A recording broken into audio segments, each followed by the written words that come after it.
Ebidensya ayon sa mga nakikita, ayon sa mga nangyayari noon at sa nangyayari ngayon. May mga buhay raw na busog sa pagnanakaw mula pa noong panahon hanggang sa kasalukuyan. Ito ay totoo, ito ay nangyayari, ito ay nangyayari noon at lalong-lalo na ngayon.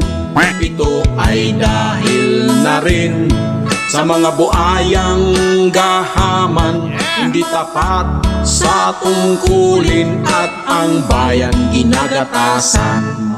Tingnan mo ang bayan, suriin mo ang kanilang ginawa.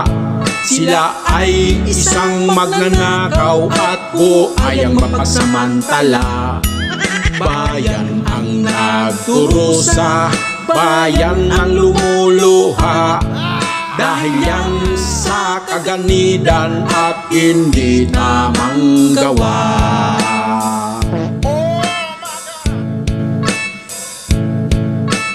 Ang magnanakaw ay mapagsamantala, makapal ang mukha at hindi marunong mahiya, magaling magkunwari, ganid at kahaman, pagnanakaw ng buwis ang kanilang libangan.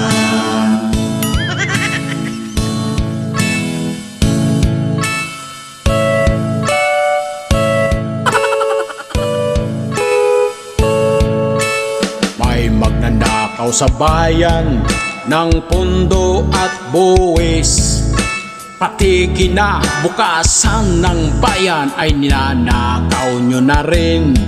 Ano kayang dapat gawin?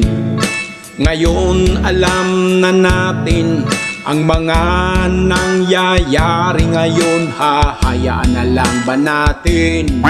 Tingnan mo ang bayan, suriin mo ang kanilang ginawa. Sila ay isang magnanakaw at buayang mapagsamantala.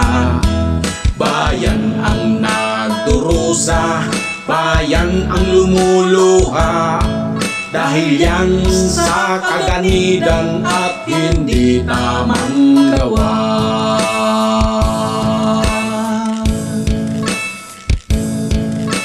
Ang magnanakaw ay mapagsamantala, makapal ang mukha at hindi marunong mahiya, magaling magkunwari, ganid at kahaman, pagnanakaw ng buwis ang kanila